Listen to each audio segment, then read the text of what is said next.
صلوات بر محمد و آل محمد صلی علی محمد و آل محمد وعجل فرج. اعوذ باللہ من الشیطان الرجیم. بسم اللہ الرحمن الرحیم. الحمد للہ رب العالمین الرحمن الرحیم.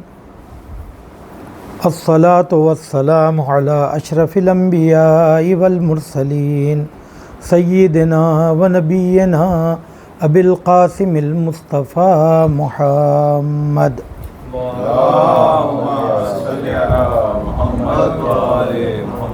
و اہل بیتہ الطیبین الطاہرین المعصومین المظلومین. اما بعد فقد قال رسول اللہ صلی اللہ علیہ وآلہ وسلم ذکر علی عبادہ. صلوات.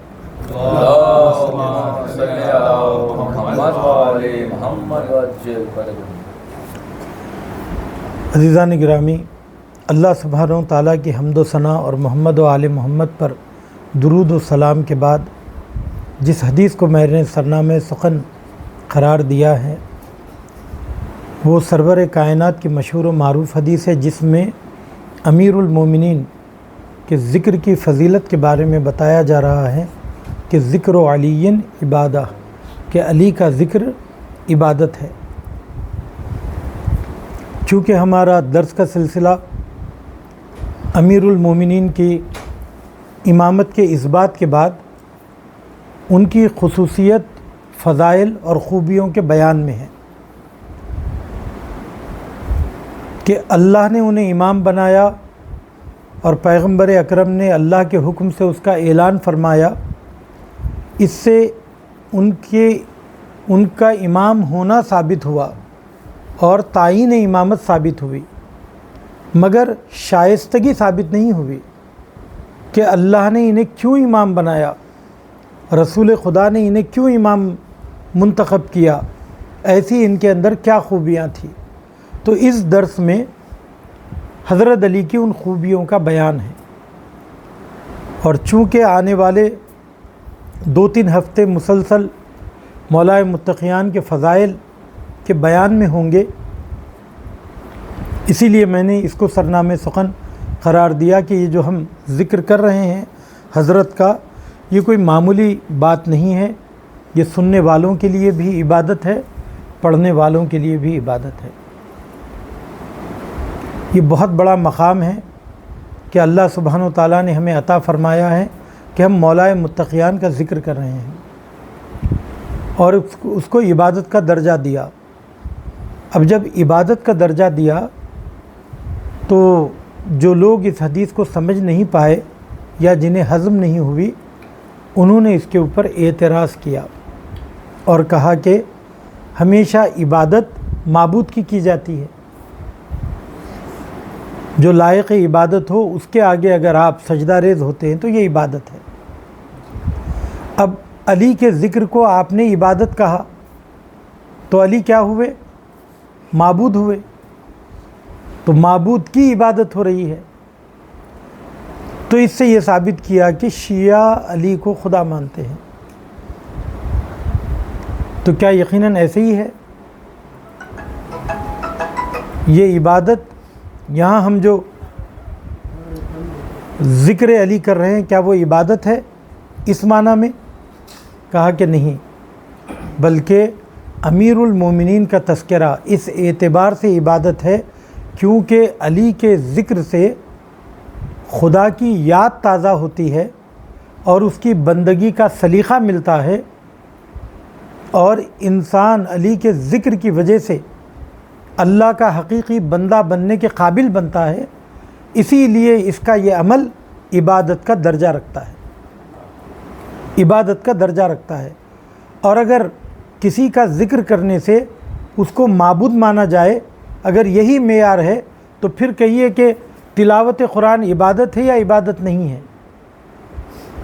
تو کیا قرآن کو ہم نے معبود سمجھا؟ معبود نہیں سمجھا. تو جس طریقے سے قرآن کی تلاوت عبادت ہے ویسے ہی علی کا ذکر بھی عبادت ہے. قرآن کی تلاوت کیوں عبادت ہے؟ اس لیے کہ قرآن کی تلاوت سے اللہ کی بندگی کا سلیقہ آتا ہے، احکام شریعت معلوم ہوتے ہیں، سابقہ امتوں کی تاریخ کا پتہ چلتا ہے۔ ان سب باتوں کو لے کر ہم در حقیقت بندگی کی طرف ایک قدم آگے بڑھاتے ہیں۔ اس وجہ سے یہ عمل ہمارے لیے عبادت کا درجہ رکھتا ہے۔ ویسے ہی ہو بہو امیر المومنین کا بھی حال ہے۔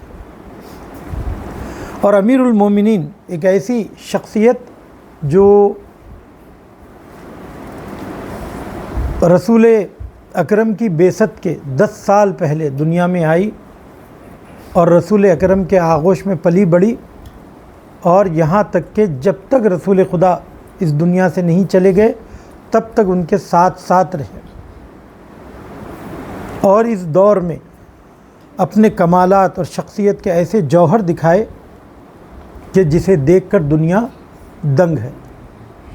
آج ہم انہی چند باتوں کی طرف میں اشارہ کروں گا، یہ صرف ایک سبب بنے کہ آپ لوگ اس کے بارے میں اور غور کریں، تحقیق کر سکیں، چونکہ ان تقریروں میں اتنا وقت نہیں ہوتا ہے کہ تمام باتوں کو سمیٹا جا سکے۔ ایک صلوات کا سہارا دیجئے عزیزو، اللہم صلی علی محمد و آل محمد۔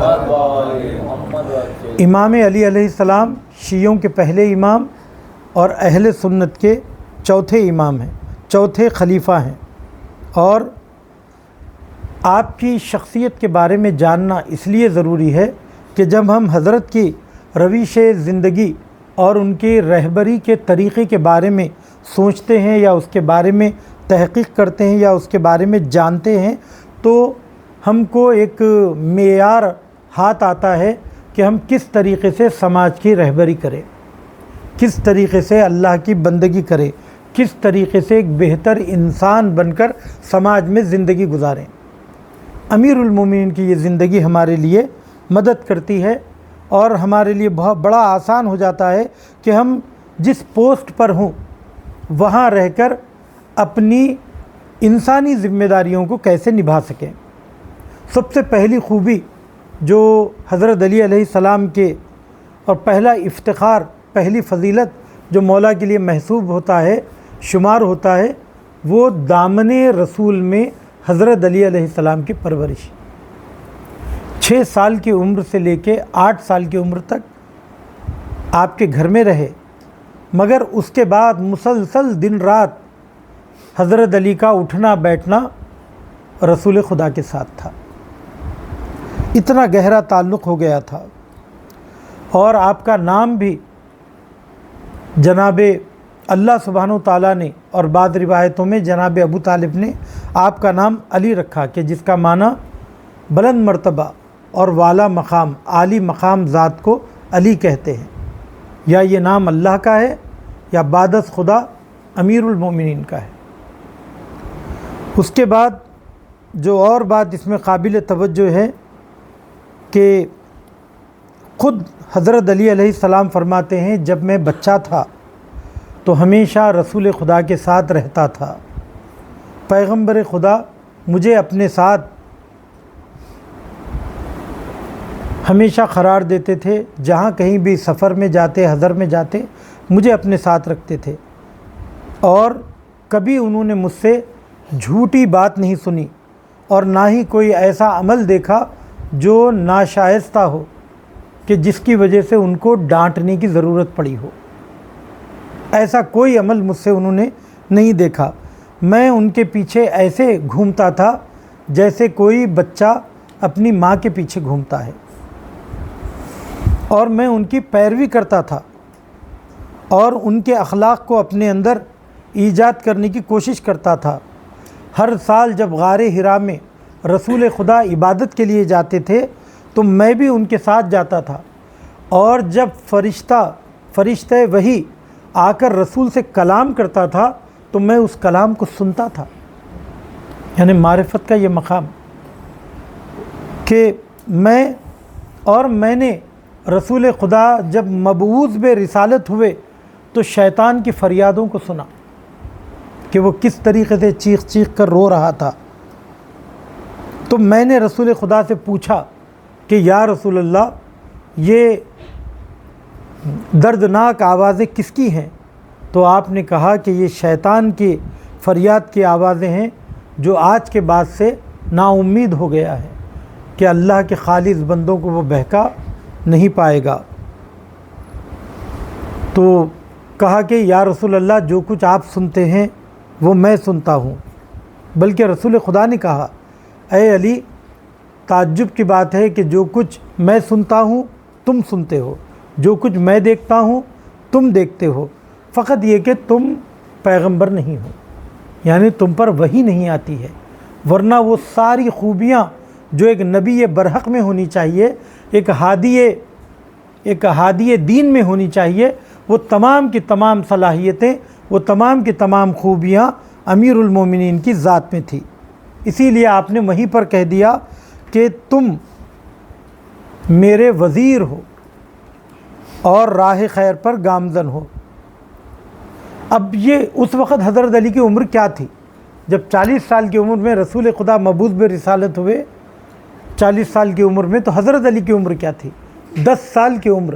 10 سال کی عمر میں یہ معرفت اور یہ مرتبہ، یہ بزرگی کہ آپ فرشتوں کی آوازیں سن رہے ہیں، وحی کو سمجھ رہے ہیں، اور تمام شعور کے ساتھ رسول خدا کی رسالت کی تائید کر رہے ہیں،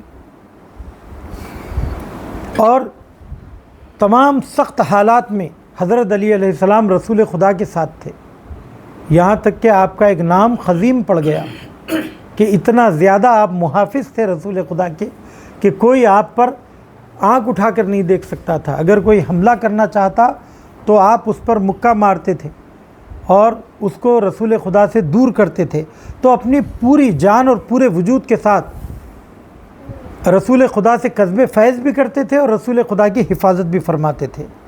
جب شیب ابی طالب میں 3 سال کے لیے رسول خدا کے خاندان کو اور جناب ابو طالب کے قبیلے کو محاصرے میں رکھا گیا، اس وقت جناب ابو طالب نے اپنے بچے کی کچھ ایسی تربیت کی کہ وہ رسول خدا کا جان نثار بیٹا بن کر ابھرا، کہ جب کبھی بھی رات ہوتی تھی اور یہ شک ہوتا تھا کہ دشمن آ کر کہیں رسول کو قتل نہ کر دے، تو جس جگہ رسول خدا سوتے تھے اس جگہ سے رسول خدا کو ہٹا کر جناب ابو طالب اپنے بیٹے کو وہاں پر سلا دیتے تھے۔ یہ کتنا بڑا جذبہ ہے قربانی کا، اور کتنی بڑی ہمت ہے حضرت علی کی کہ آپ جان دینے کے لیے تیار تھے اور اس بستر پر جا کر سو جاتے تھے۔ اور اس کے بعد مکہ اور مدینہ کے آپ تمام حالات میں دیکھیے، جتنی بھی جنگیں ہوئی اور جتنی بھی سختیاں رسول خدا کو پیش آئیں، چاہے وہ ہجرت کا موقع ہو، چاہے وہ جنگ بدر ہو، جنگ خیبر ہو، جنگ حنین ہو، تمام جنگوں میں حضرت علی علیہ السلام اسلام اور رسول اسلام کے محافظ بنے رہے، اور مجبور کیا کفار کو، مشرکین کو، کہ وہ عقب نشینی کریں، بلکہ مسلمانوں کی جیت کا صحرا امیر المومنین کے گردن پہ ہے۔ آپ کی وجہ سے اسلام کی بنیادیں مضبوط ہوئیں۔ آپ ہی نے جنگ خیبر میں اور قلعہ خیبر میں آپ نے دروازے کو اکھاڑا، اور فتح مکہ میں بتوں کو توڑا، اور جب کبھی بھی جنگ پر جاتے تھے تو صرف میدان کے جنگجو نہیں تھے، وہاں جا کر ایسی تبلیغ کرتے تھے کہ وہ آپ کی تبلیغ سے ہی اسلام کی طرف آ جاتا تھا۔ جیسے یمن میں جب آپ نے حضرت علی کو بھیجا، آپ کی ایک تقریر بغیر کسی جنگ کے ہزاروں لوگوں کو مسلمان بنانے میں کامیاب ہو گئی۔ یہ امیر المومنین کا مقام تھا۔ اس تمام دوران میں حضرت علی کی کیفیت کیا تھی؟ کیفیت یہ تھی کہ پیغمبر اکرم کے ہر فرمان کے آگے آمنا صدقنا کرتے تھے، تسلیم تھے، اپنی رائے کو رائے نہیں سمجھتے تھے، اپنی طرف سے کوئی فیصلہ نہیں کرتے تھے، ہمیشہ رسول خدا کے فرمان کی طرف آپ کی نظر تھی۔ یہی وجہ ہے کہ پیغمبر خدا آپ کو اپنے بیٹے کی طرح پالتے تھے اور پسند کرتے تھے، اور یہاں تک کہ جب 11 ہجری میں رسول خدا دنیا سے جانے لگے تو اس وقت آپ نے امیر المومنین کا اس سے پہلے جانشینی کا اعلان کیا اور جگہ جگہ آپ کی جانشینی کا تذکرہ فرمایا۔ اقامت نماز میں، جیش اسامہ کے وقت، یا پھر قلم و خرطاس کے موقع پر جب آپ نامہ لکھنا چاہ رہے تھے، ان تمام موارد میں امیر المومنین کو اپنا بھائی، اپنا وصی، اپنا جانشین اور اپنے بعد امت کا خلیفے کے طور پر معرفی کروائی۔ آخر امیر المومنین کا مقام رسول خدا کی نظر میں کیا تھا، اور یہ وہی بتا سکتے ہیں، ہم آپ اس کو نہیں سمجھ سکتے۔ کیوں؟ اس لیے کہ رسول خدا نے حضرت علی کی تربیت فرمائی۔ اسی لیے ایک استاد جتنا اپنے شاگرد کے بارے میں جان سکتا ہے وہ کوئی اور نہیں جان سکتا۔ آپ ہی جانتے تھے، اسی لیے آپ نے تمام مسلمانوں کے لیے امیر المومنین کی سیرت کو سرمشق، مشعل راہ، نمونہ اور آئیڈیل بنا کر پیش کیا۔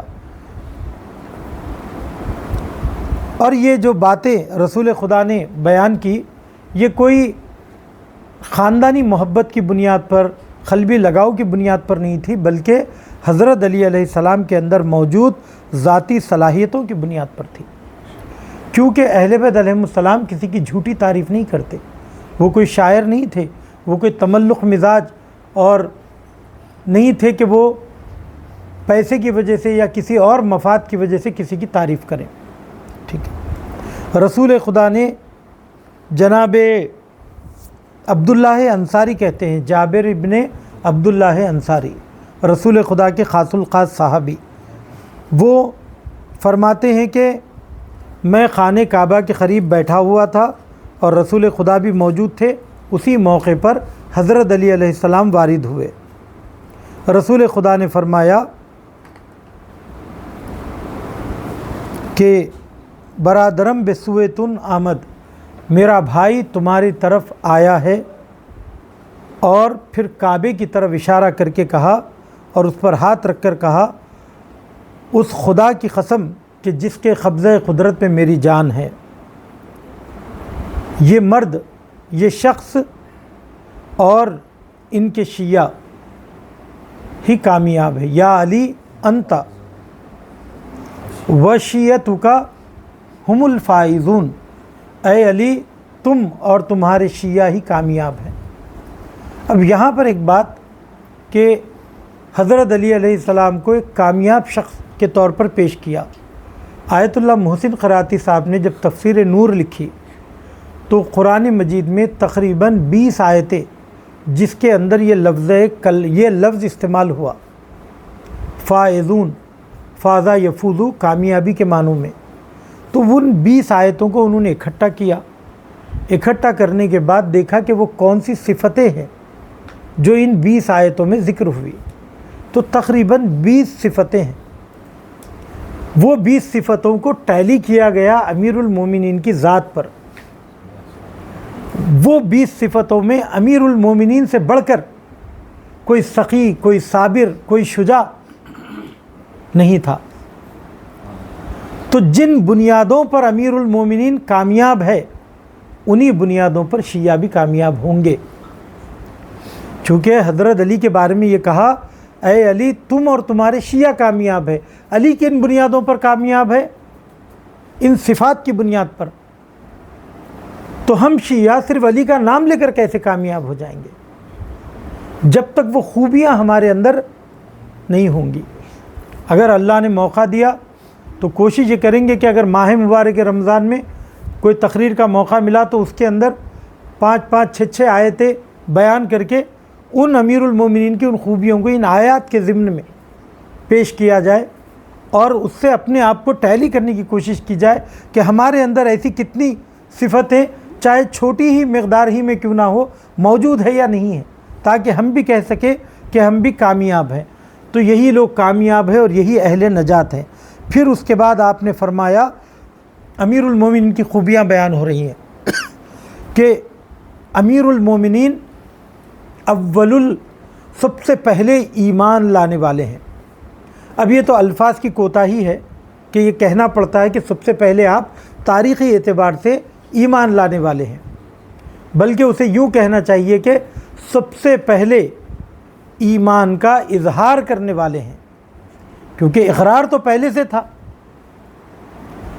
آپ مومن اسے کہیے جس نے پہلے کبھی شرک کا منہ دیکھا ہو پھر ایمان لے کر آیا ہو، مگر جسے خود اہل سنت کرم اللہ وجہہ کہتے ہیں کہ یہ وہ شخص ہے، یہ وہ شخصیت ہے جس نے اپنا ماتھا کبھی بتوں کے آگے ٹکایا ہی نہیں، جبکہ ایسی کوئی خوبی کسی اور صحابی میں پائی نہیں جاتی۔ پیدائشی طور پر آپ مسلمان تھے، مسلمان ماں باپ کی اولاد تھے، انبیاء کے نسل سے تھے، تو آپ کے لیے کیسے کہا جا سکتا ہے کہ آپ ایمان لے کر آئے ہیں؟ بلکہ یہ کہیے کہ سب سے پہلے ایمان کا اظہار کیا ہے۔ امیر المومنین نے سب سے پہلے ایمان کا اظہار کیا، اور جو وعدہ دعوت ذوالعشرہ میں رسول خدا کے ہاتھ پر کیا تھا وفاداری کا، اس کے اوپر اپنی زندگی کے آخری قطرے خون بہنے تک ثابت قدم رہے، اور یہ کہا کہ فزت و رب الکعبہ، رب کعبہ کی قسم میں کامیاب ہوا۔ اور یہ حضرت علی کو ہی حق تھا کہنے کا۔ اور کیا مطلب تھا آپ کا کہ جو وعدہ میں نے رسول خدا سے کیا، یا جو زندگی اللہ نے پاکیزہ مجھے دی تھی خانہ کعبہ میں اس زندگی کو اللہ کی بندگی میں گزار کر اس کی بارگاہ میں لوٹا رہا ہوں، اس وجہ سے میں کامیاب ہوں۔ آپ کبھی راستے سے بھٹکے نہیں ہیں، اپنے موقف سے ہٹے نہیں۔ دنیا نے ہزاروں مرتبہ لالچ دلائی، حکومت کے چرب نوالے کو آپ کے سامنے رکھا، لیکن آپ نے کہا کہ یہ بکری کے ناک سے بہتے ہوئے پانی سے زیادہ ارزش نہیں رکھتی۔ آپ نے کبھی بھی اپنے ایمان کا، اپنے اصولوں کا سودا نہیں کیا، ورنہ وہ چالاکی جو معاویہ میں تھی وہی چالاکیوں کی بنیاد پر قدرت کو حاصل کر سکتے تھے، مگر اگر ایسا کر لیتے تو آج ہم ان کی تعریف نہیں کر رہے ہوتے، آج ہم بھی اس کو ایک اصول بنا لیتے، کہتے کہ دھوکہ دھڑی بھی ایک طریقہ ہے حکومت کرنے کا اور دنیا میں جینے کا، مگر حضرت علی علیہ السلام نے ایسا نہیں کیا۔ اور اس کے بعد فرمایا کہ لوگوں میں فرمان خدا کو انجام دینے میں اور احکام الہی کو نافذ کرنے میں امیر المومنین سے بہتر اور برتر شجاع شخص کوئی اور نہیں تھا۔ یعنی کتنی بڑی بات ہے کہ اپنے ہی بھائی کے ہاتھ پر جلتی ہوئی سلاخ رکھ دیں اور یہ کہیں کہ میں احکام الہیہ کے اجرا میں رشتے ناتے نہیں دیکھتا، تم میرے بھائی ہو تو بیت المال سے تمہیں زیادہ پیسہ مل جائے یہ کوئی ضروری نہیں ہے۔ آج تم اس کی گرماہٹ کو برداشت نہیں کر سکتے، میں کل روز قیامت کی گرماہٹ کو کیسے برداشت کروں گا، اس کی آگ کو کیسے برداشت کروں گا۔ اور آپ دیکھیے، آپ ہزاروں ناانصافی کیجئے، اس میں برائی تو ہوتی ہے، لیکن اگر آپ انصاف کی رعایت کریے تو زیادہ مخالفت ہوتی ہے۔ برائی کے اجرا میں برا آپ کو بولیں گے ضرور، لیکن اگر آپ انصاف برقرار کرنا چاہیں تو لوگ اپنے مفاد کو دیکھ کر آپ کے مخالف ہو جائیں گے اور آپ کو کام کرنے نہیں دیں گے، آپ پر ملامت کریں گے کہ کتنے سخت مزاج ہے۔ پہلے بھی میں نے واقعہ سنایا، اپنے ہی صحابی کی انگلیاں کاٹ دی چوری کے جرم میں، اور وہ صحابی بھی کتنا با ایمان تھا، اس نے کہا کہ میں مولا کو اسی عدالت کی وجہ سے چاہتا ہوں۔ ہم یہاں پر کتنی مرتبہ حق کے ساتھ زیادتی کرتے ہیں صرف اس لیے کہ ہمارے اپنوں کو برا نہ لگ جائے، چشم پوشی کرتے ہیں، حق بات نہیں کہہ پاتے۔ تو اہل بیت علیہ السلام ایسے نہیں تھے، کسی کے لومت و لائم، کسی بھی لعنت ملامت کرنے والے کی لعنت ملامت کو خاطر میں نہیں لاتے تھے، اور اجرائے احکام میں ہمیشہ پیش قدم رہتے تھے۔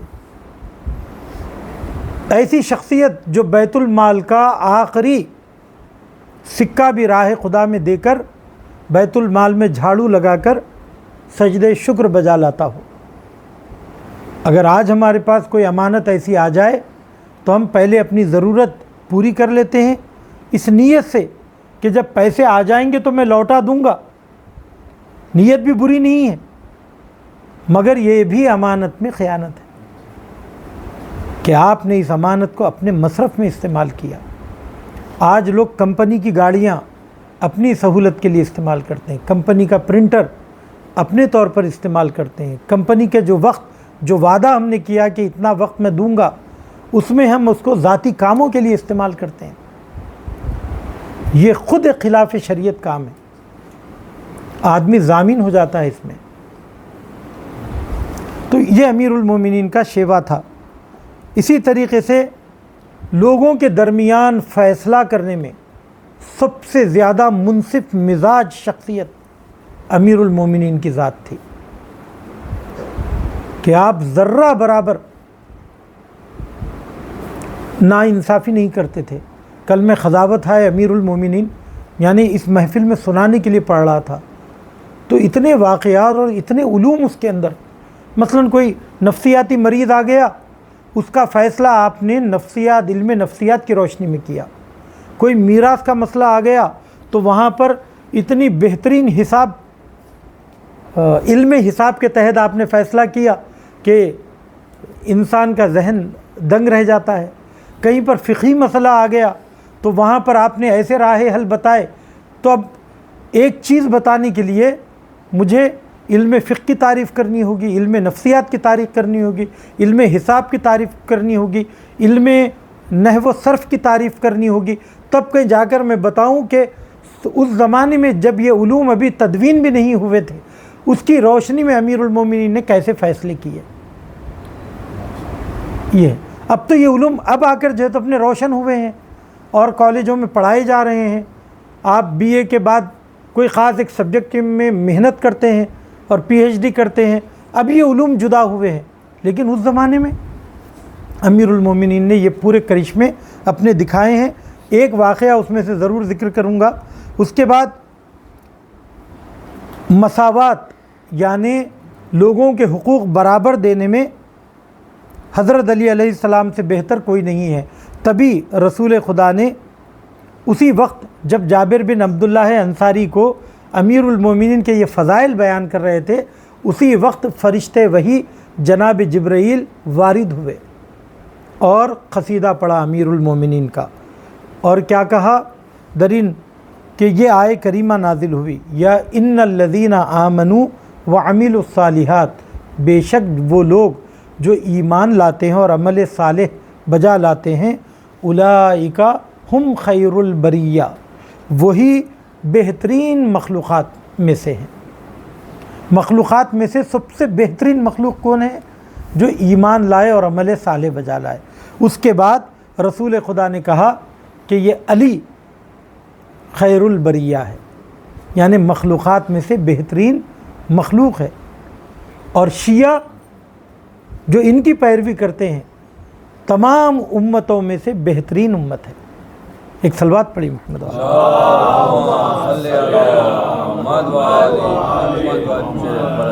اب آپ یہاں پر کہہ سکتے ہیں کہ حضور اگر ایسے ہی ہے تو یہاں پر حضرت علی کا ہی نام لکھ دیتے، ٹھیک، اور کہتے کہ حضرت علی خیر البریہ ہے۔ تو یہاں پر ایک وجہ یہ کہ نام کے ذکر نہ کرنے کا کہ اگر نام ذکر ہو جاتا تو اس میں تحریف آسان ہوتی، نام ہٹا کر اس جگہ پر دوسرا نام رکھا جاتا، تو آپ کہیں گے کہ اللہ نے خود کتاب کی حفاظت کا ذمہ لیا ہے، تو تحریف کی کیا گنجائش ہے؟ تو دوسری وجہ یہ ہے کہ اللہ سبحانہ وتعالیٰ در حقیقت ایک اصول اور معیار بتانا چاہ رہا ہے۔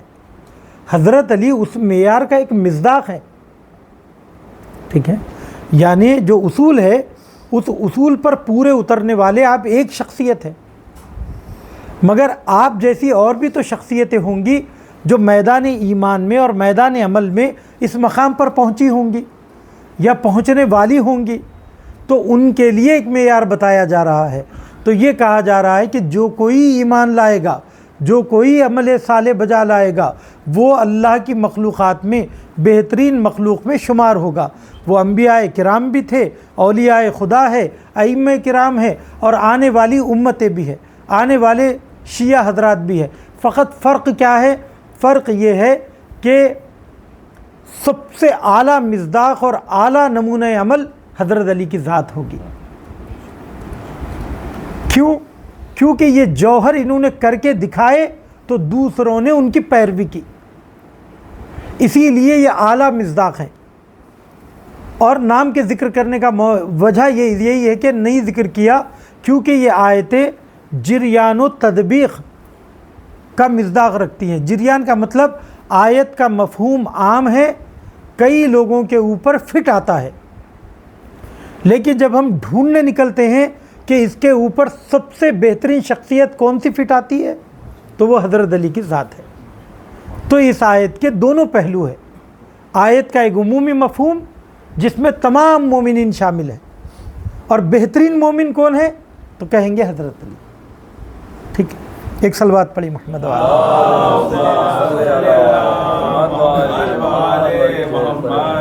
اس اعتبار سے شیعہ کسے کہتے ہیں؟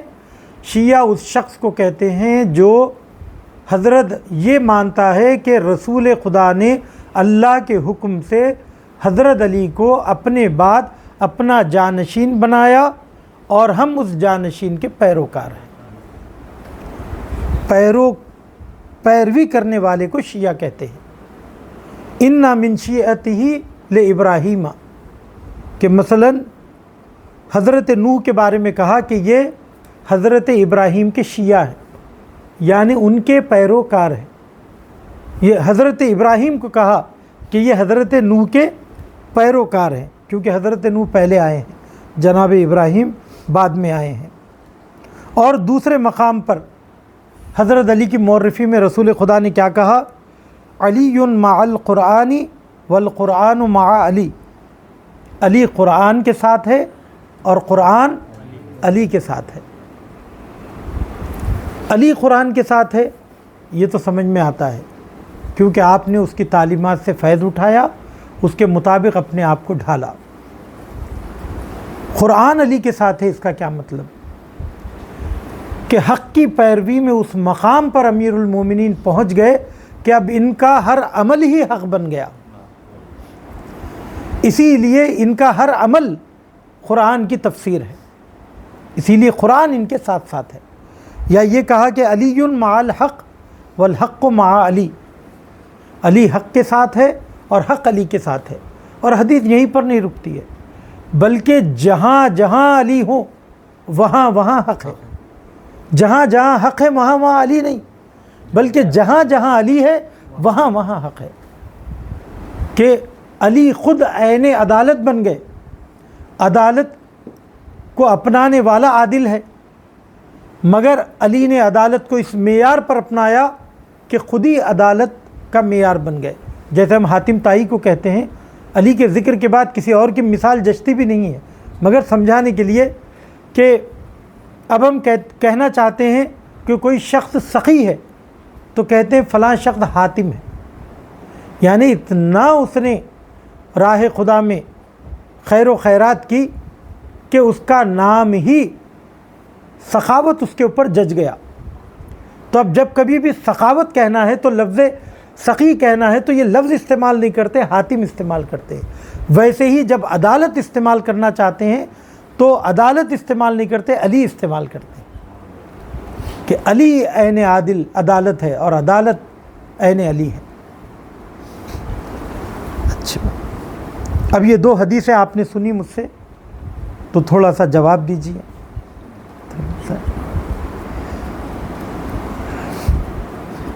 دوسری حدیث میں کہ علی مع الحق والحق مع علی، حضرت علی علیہ السلام کی ان تین خوبیوں میں سے کس خوبی کی طرف اشارہ کیا جا رہا ہے؟ علی مع الحق والحق مع علی، اور کیوں؟ ایک ہے عدالت، دوسرے ہے عصمت، تیسرے ہے علم۔ علی مع الحق والحق مع علی. اچھا کیوں؟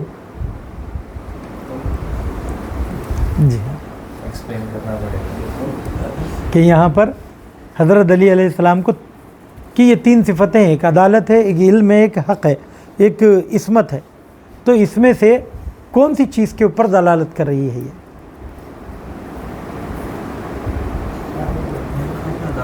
آپ کہہ رہے ہیں کہ عدالت، آپ بھی عدالت کہہ رہے ہیں، عدالت ہی ہے. اور وجہ کوئی بتا سکتا ہے؟ حق اور اس میں ہوتا ہے نا، عدالت جب پیش ہوتی ہے تو اس میں ایک جرم ہوتا ہے، بے گناہ ہوتا ہے، تو اس میں جو حق والا ہوتا ہے وہ بے گناہ ہوتا ہے. تو اگر مولا علی حق کے ساتھ ہے تو وہ ہمیشہ بے گناہ کے ساتھ ہے، جس نے کوئی گناہ نہیں کیا ہے. تو یہ پروف ہو رہا ہے کہ مطلب عدالت کے لیے ہی ہے کہ علی حق کے ساتھ ہے اور حق علی کے ساتھ ہے. حق علی کے ساتھ ہے. اصل میں دیکھیے حق علی کے ساتھ ہے، یہ کچھ اور بتا رہا ہے.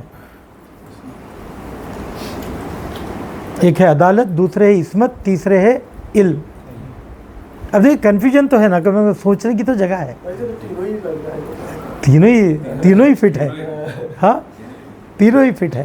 آپ نے چوتھا آپشن مولا علی کا نام لے لیا تو تینوں فٹ ہو گیا، لیکن اب آپ اگر ایک کیوں؟ مولا علی کا نام لے لیا تو تینوں ہی فٹ ہو جاتا ہے. لیکن اگر نہیں میں تو وہی پوچھنا چاہ رہا ہوں، مگر یہاں پر عدالت سے زیادہ جو فٹ ہو رہا میری نظر میں عصمت ہے، چونکہ جو معصوم ہے وہ یقیناً عادل بھی ہے. جی جی بے شک ٹھیک ہے، بے شک. تو اسی لیے کہا کہ جہاں جہاں علی ہے وہاں وہاں حق ہے. یعنی علی اتنے معصوم ہے کہ حق ان سے جدا ہو ہی نہیں سکتا. تو عصمت کا ایک جلوہ عدالت ہے، عصمت کا ایک جلوہ عدالت ہے. اسی لیے یہ کہا جا سکتا ہے کہ جیسے نے یہاں پر دو آپشن جی دو آپشن صحیح ہے. چلیے ٹھیک ہے. وہ ہمیشہ عادل ہوگا. جی ہاں، جو معصوم ہوگا ہمیشہ عادل ہوگا. یہ کی طرف ہوگا. جی. جو عصمت ہے وہ اللہ کی دی ہوئی صفت ہے نا، آپ نے کہا تھا ذاتی والی صفت کی بات ہو رہی ہے. ہم تو ایسا، میں تو ایسی کوئی بات نہیں کرا، یہیں پہ تحریف ہو گئی. میں نے لفظ ذاتی واتی کچھ بھی میں نے ذکر نہیں کیا. جی جی بھائی کچھ بھی بحث نہیں، اس حدیث سے کیا سمجھ میں آ رہی والی بات ہے. ٹھیک ہے، اچھی بات. اچھا پہلی حدیث میں نے آپ کے سامنے بیان کی تھی، علی مع القرآن والقرآن مع علی. اب یہ کہہ رہے ہیں کہ پہلی حدیث میں اور حدیث ثقلین میں کیا رابطہ، کیا ارتباط ہے، کیا کنیکشن ہے. پہلے بتائیے حدیث ثقلین کیا ہے؟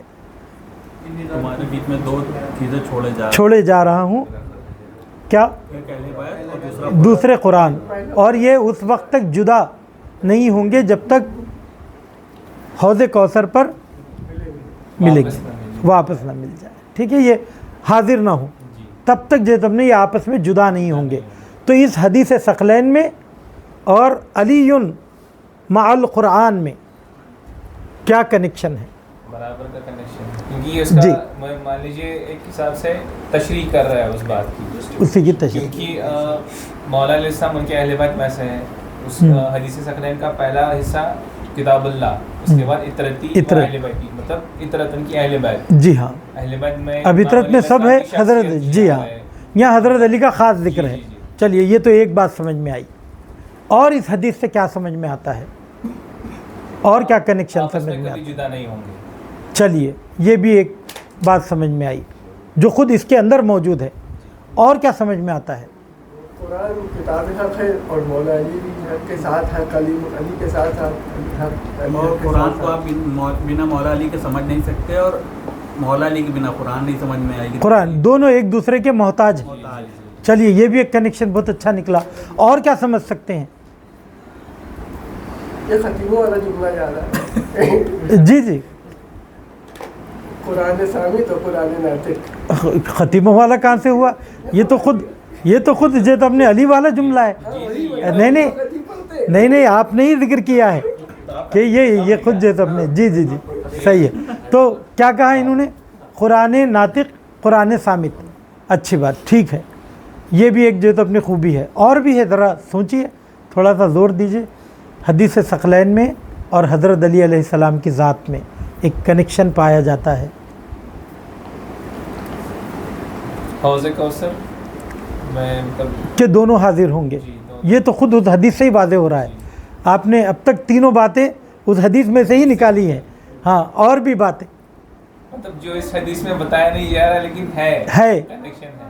مثال کے طور پر دونوں خدا کی جانب سے ہیں, ٹھیک ہے, اور دونوں میں باطل داخل نہیں ہو سکتا. دونوں کا محافظ اللہ ہے عصمت کی روشنی میں. دونوں ہی ہدایت کرنے والے ہیں, ٹھیک ہے, دونوں ہی ہدایت کرنے والے ہیں.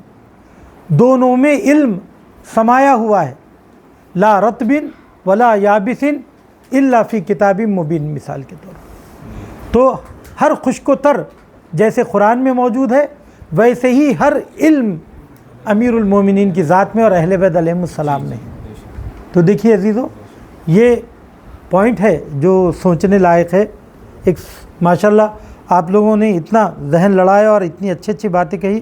اپنے لیے ایک صلوات پڑھی, اللہم صلی علی محمد و آل محمد. خطیب کے لیے بھی ایک صلوات بولنے اللہم صلی علی محمد و آل یا علی. اب دیکھیے, ایک دن رسول خدا تشریف فرما تھے. آپ نے امیر المومنین کے علمی مقام و مرتبے کے بارے میں فرمایا, جھوٹ کہہ رہا ہے وہ شخص جو یہ سوچتا ہے کہ وہ میرا چاہنے والا ہے, میرا دوست ہے, در حالی کہ وہ علی کا دشمن ہو. جس کے دل میں علی کی دشمنی ہو وہ میرا دوست نہیں ہو سکتا. یہ بات ناصبیوں کو سمجھنا چاہیے, منافقوں کو سمجھنا چاہیے. اور کہا کہ اس لیے کہ تم مجھ سے ہو میں تم سے ہوں. یہی امام حسین کے لیے بھی کہا کہ, اور یہ پیاری بات ہے رسول خدا کی کہ یا علی انت منی و انا من کا و انا منہ. تو علی کی وجہ سے حضرت علی اور حضرت علی کی وجہ سے رسول خدا. یہ کیا مطلب ہے اس کا؟ اس کا مطلب یہی ہے کہ پیغمبر خدا کی تربیت اور ان کی تعلیمات کا عملی نمونہ اگر آپ کو دیکھنا ہے یا رسول خدا کی سیرت کو عملی طور پر دیکھنا ہے, چونکہ 23 سال کی تبلیغی دور میں آپ نے رسول خدا کے تمام جلووں کو نہیں دیکھا. اگر آپ نے رسول خدا کی شجاعانہ کمالات کو اگر دیکھا, ان کی شجاعت کو دیکھا, ان کی سخاوت کو دیکھا, ان کے علم کو دیکھا, تدبیر منزل کو دیکھا, حکومت چلانے کے اصول کو دیکھا, مگر آپ نے یہ نہیں دیکھا کہ منافقین کے ساتھ جنگ کیسے کی جائے. یہ جلوے آپ کو رسول خدا کی رحلت کے بعد امیر المومنین کی سیرت میں نمایاں ہوئے. رسول خدا کے اگر تمام کمالات کو آپ نے نہیں دیکھا تو وہ جلوے آپ کو امیر المومنین کی ذات میں نمایاں ہوئے. اسی لیے کہا کہ میری ذات تمہاری وجہ سے قائم ہے. اسی لیے آپ نے جو حدیث بیان فرمائی مولا کائنات کے بارے میں, یا علی انت منی بمنزلۃ الرأس من الجسد, آپ کی نسبت مجھ سے ایسی ہے جیسے ایک چہرے کو اس کے بدن سے ہوتی ہے. کوئی بھی بدن اپنے چہرے کے بغیر پہچانا نہیں جاتا, میرا وجود بھی تمہارے بغیر پہچانا نہیں جائے گا. لوگ اگر رسول کو مجسم پہچانیں گے تو وہ علی کی ذات. اسی لیے علی کو پہچاننا ہے تو رسول کا کلام پڑھیے, رسول کو پہچاننا ہے تو علی کے زبانی فضائل سنیے. اس کے بغیر اور کوئی راستہ نہیں ہے. اس کے بعد فرمایا کہ وہی شخص کامیاب ہوگا. یہ ہم کو لکھ لینا چاہیے, اپنے گھروں پہ لکھ کے لگانا چاہیے, ہمیشہ ذہن میں رہنا چاہیے. کوئی دنیا و آخرت میں کامیاب نہیں ہوگا مگر یہ کہ جو تمہارا پیروکار ہو, جو علی کا پیروکار ہوگا وہی کامیاب. اور کوئی ہلاکت واصل جہنم نہیں ہوگا, ہلاک نہیں ہوگا مگر یہ کہ وہ جو تم سے دور ہو. اور تمہاری مثال اور تمہاری اولاد کی مثال, یعنی 11 امام جو تمہارے نسل میں آئیں گے, ان کی مثال کشتی نوح کی طرح ہے. جو کوئی اس کشتی میں سوار ہو وہ نجات پائے گا, اور جو کوئی اس کشتی سے منہ پھیرے گا وہ ہلاک ہو جائے گا.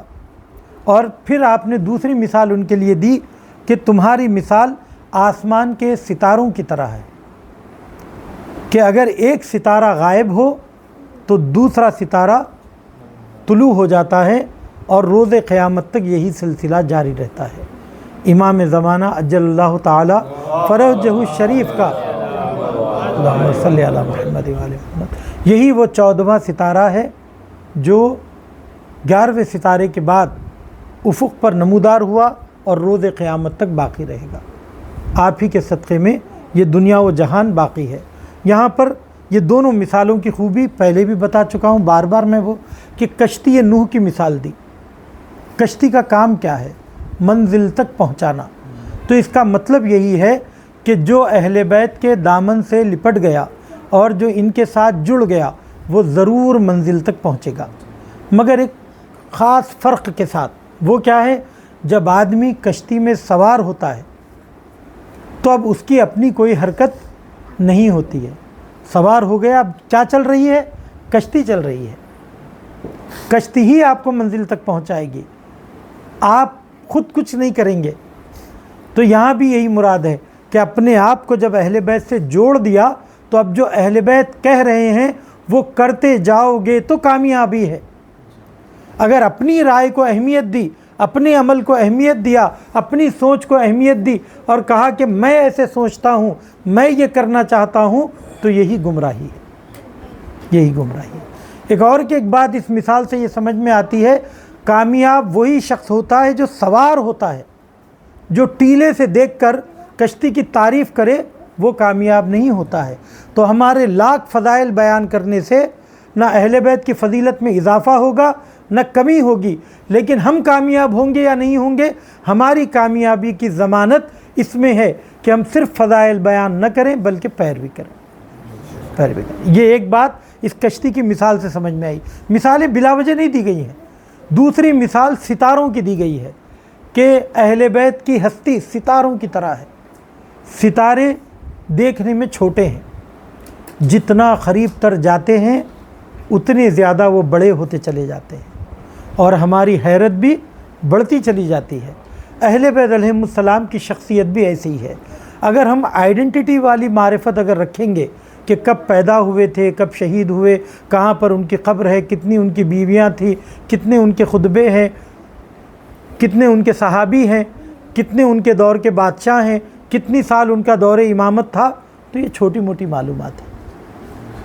لیکن اگر ہم امام کے مرتبے کو جانتے ہوں کہ ان کا علم کیسا تھا، ان کی سخاوت کس مقام پر تھی، ان کے عبادت کے جوہر کیسے تھے، تو جب ہم اس کو جانتے ہیں تو اس کو معرفت کہتے ہیں۔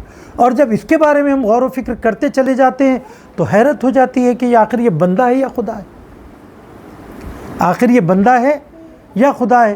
کبھی دیکھتے ہیں کہ جو شخص عام طور پر شجاع ہوتا ہے، میدان جنگ کا ماہر ہوتا ہے، وہ قلم کا دھنی نہیں ہوتا ہے، اور جو فوجی ہوتا ہے، نعمتوں سے محروم ہوتا ہے، وہ طبیعتاً بخیل ہوتا ہے۔ مگر حضرت علی علیہ السلام اتنے ہی سخی۔ جو جنگجو ہوتا ہے وہ مزاجاً سخت ہوتا ہے، مگر وہ یتیموں پر، بیواؤں پر اتنے ہی زیادہ رحم دل۔ ٹھیک ہے، تو یہ دیکھ کر جو مجموعہ ازداد شخصیت کو دیکھ کر انسان اور پریشان ہو جاتا ہے اور کہتا ہے کہ آخر یہ انسان ہے یا کیا ہے۔ ہا علی بشر خیر البشر، کہ علی بشر میں سب سے بہترین بشر ہے۔ اس زاویے سے امیر المومنین کو اگر پہچانے تو ہم ہزار بار اللہ کا شکر کرتے ہیں کہ ہم کو ایسی ہستی ملی۔ ہم کسی ناقص شخصیات کو اپنا رہبر بنا کر ان کے پیچھے نہیں جا رہے ہیں۔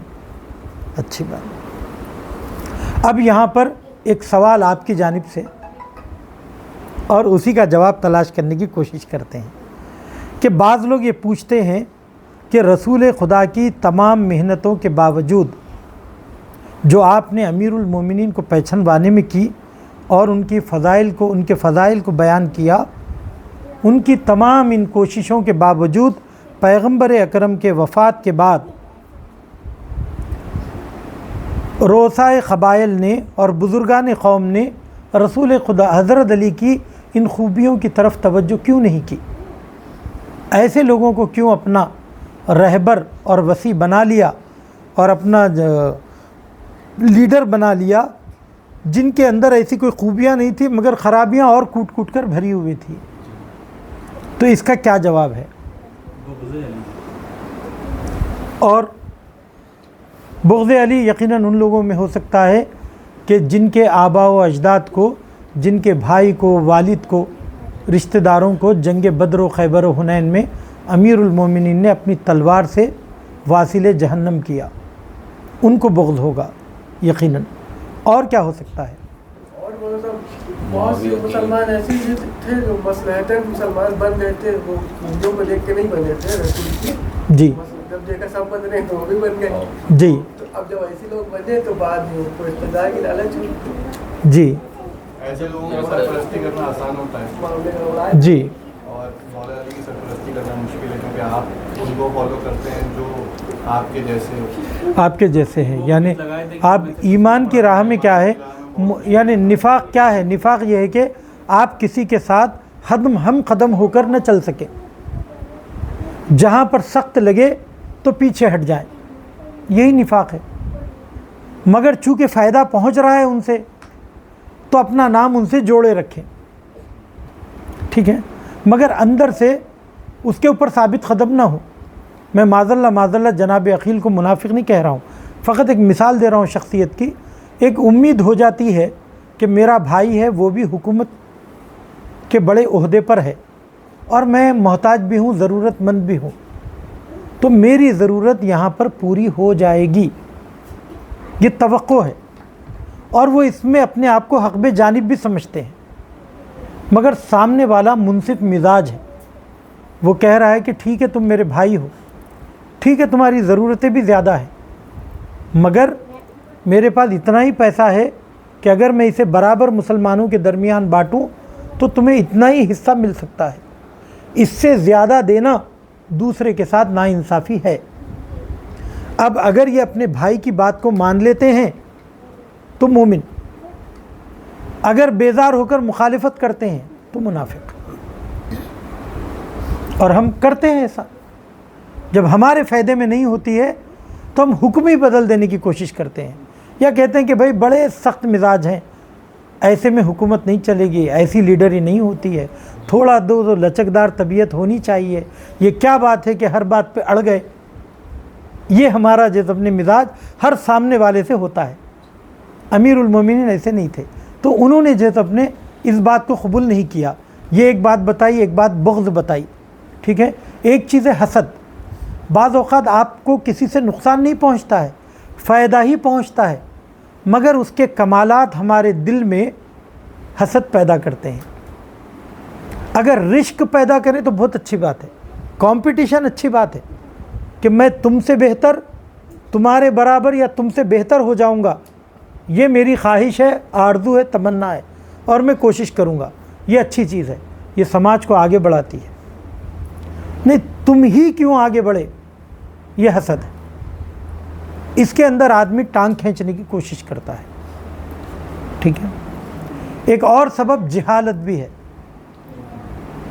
کہ جس لیول پر رسول خدا نے حضرت علی کو پہچانا اور پہچانوایا، اس کو مہاجرین و انصار نے ویسے درک نہیں کیا، انہیں ایک عام انسان سمجھ رہے تھے، اسی لیے ان کے ساتھ ایک عام انسان کا برتاؤ کیا، ان کے ساتھ انصاف نہیں کر سکے. تو یہ ایک وجہ ہو سکتی ہے. میں جیسے اپنے پڑھ دیتا ہوں، انہوں نے بھی جو کہا، آپ ہی کی باتیں انہوں نے کہی ہیں. کہا کہ ایک سبب جو امیر المومنین کے بارے میں اور ان کے افکار اور ان کے اندیشوں کے بارے میں باقی رہ گئی، وہ یہ ہے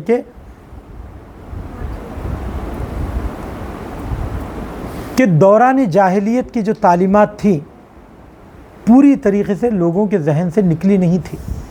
چونکہ رسول خدا 10 سال مسلسل جنگ میں تھے، وہ جنگ میں بحیثیت جنگجو خدمات تو انجام دے رہے تھے مسلمان، اور اس میں ان کو مال غنیمت کا فائدہ بھی تھا، بعد میں حکومت بھی ملی، عزت بھی ملی. مگر وہ تعلیمات جو رسول خدا کی تھی اس کو اپنے رگ و پے میں پوری طریقے سے نہیں اتارا، اور وہی جاہلیت کے جو معیارات تھے